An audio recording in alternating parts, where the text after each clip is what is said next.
So are you? No, you're still there. Yes. Hello. Yeah. So I was assigned to go and see him, and I thought, well, this is kind of odd, but why not? I was curious myself to see what Jack LaLanne would be like after all those years. I'd seen his video as a kid, and so off we went to their place, and I had it. I just had. I could not have prepared myself for how remarkable this fellow was, and what an amazing time that was. It left an indelible impression upon me, which is not diminished. Well, and that's one of the questions, I like to always get the impact that first meeting had. Yeah. And so maybe elaborate on that a little bit by, after meeting with him and going through the day, I assume you spent pretty much the entire day with him. Tell me about the day and how that impacted you. Well, as I recall, I was wearing clothes that would look ridiculous now, exercise clothes, which in those days was okay. It was, but it was when men wore tights as well as women. I remember here I was, that. exercise tights, Yes. looking particularly bizarre.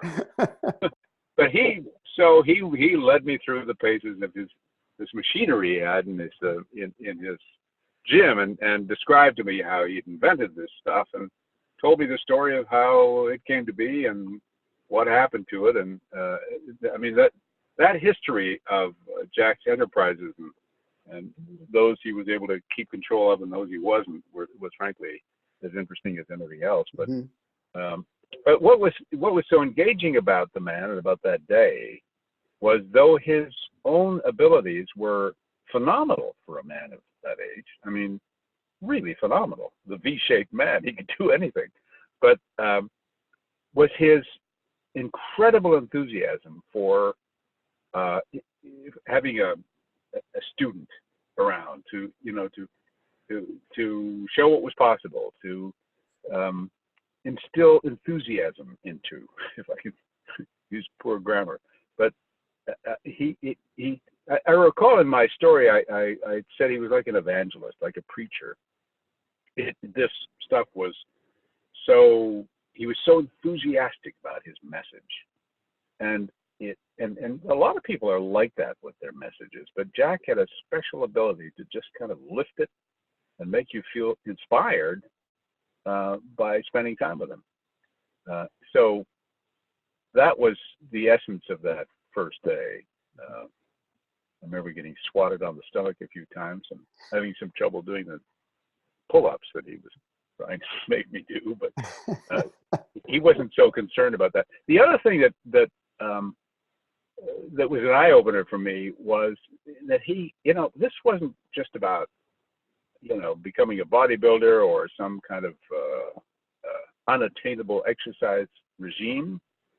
By that time, he had kind of morphed into someone who is tremendously interested in geriatric issues and how older people could remain vibrant and healthy and vital until the end of their lives, and told me stories about people in their 90s who had these transformations. So that, and the emphasis, the enduring emphasis on nutrition and the right kinds of foods to eat, the right kinds of foods to not eat. The expression that stayed with me ever since from that very first day is one of his LaLanneisms, as LaLanne calls them, is if man made it, don't eat it. Right. That's one of them. The other one was, would you give a coffee and a cigarette to your dog? No, you'd kill the dog. And such things as that, which stick with you. Yes, definitely. It's funny when you're talking about that, because I remember that interview, and one of the funniest lines was when he was talking about Elaine, and he said that there's nothing I wouldn't do for Elaine. There's nothing she wouldn't do for me. So we go through life doing nothing for each other. Do you remember that line? I do. That's one of my favorite lines from that interview. Right. He was a character.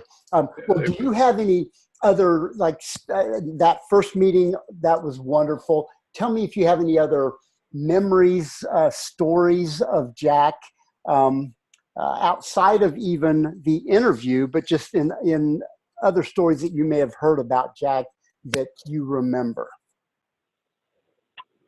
Well, I would tell you just kind of an ancillary side note. It was both that first time and on every other occasion I saw him, at his place at least, is LaLanne made vegetable soup, her famous vegetable soup. Mm-hmm. And we all, the crew and I, and meaning a group of 4 or 5 people, sat around their kitchen table and had vegetable soup, and heard about the sort of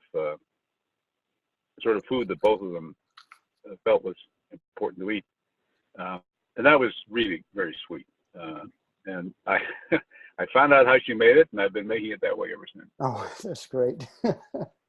Well, when you think about Jack LaLanne and legacy, what do you think his legacy is? Obviously, I come from the fitness industry, so in the industry, it's obvious. But from just a general population standpoint, what do you think Jack LaLanne's legacy is? Well, I know he would have liked his legacy to be one in which the general public became healthier, when they ate better, when they took better care of their bodies, where they perhaps lost some of the extra weight that so many of us carry around.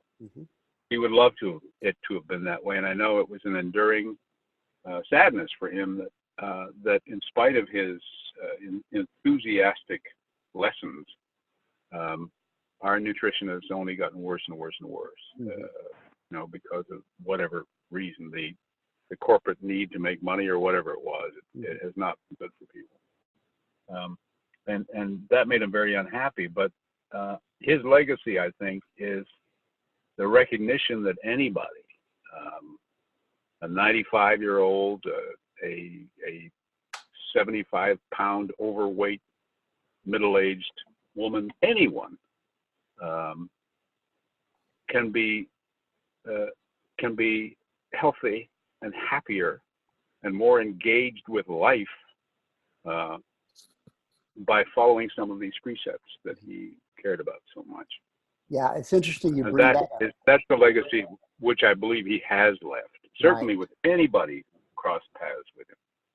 Yeah, that's kind of one of the common themes of these interviews is how inclusive he was.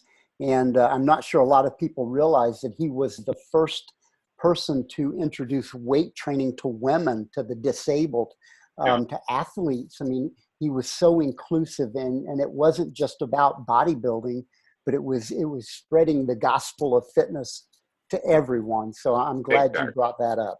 That's terrific. Yeah. Well, let me ask you this. If you were to sum up Jack LaLanne in 3 words, what would those 3 words be and why? Well, I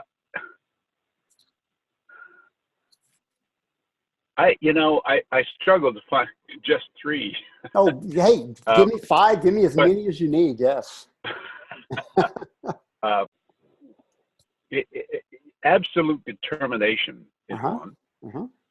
Commitment is another. Right. Inclusiveness, which we talked about, is another. Enthusiasm overrides all of them. And a welcoming behavior, which was greater than almost anybody else I'd met. I remember he had a birthday party in New York at the Pierre Hotel, and I forget exactly. Was he 90 then, or 91, 2? I think he did his 90th there, yes. Yeah, so we were there. I went and joined them for the evening, and we did a little quick story at the same time. But what? It was a moment, not so much that it was remarkable that this 90-year-old was still dancing with LaLanne and having a wonderful time, but when friends when people, even such as me, who got a chance to be with him maybe only half a dozen times, when I walked into the room, it was like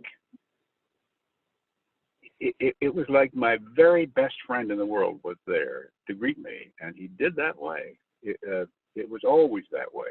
It was like you were the most important person he had ever met, and he was so glad to see you. Wow, that's terrific. I love that. Well, I got 5 words out of 3, which is wonderful. I appreciate that, and I so much appreciate your time, Mr. Morrison, for sharing your stories about Jack and his legacy. And we look forward to sharing the book with you next July or this coming July when it actually comes out. Great. I'll look forward. Thank you very much for your time. You take care. All right. Bye-bye.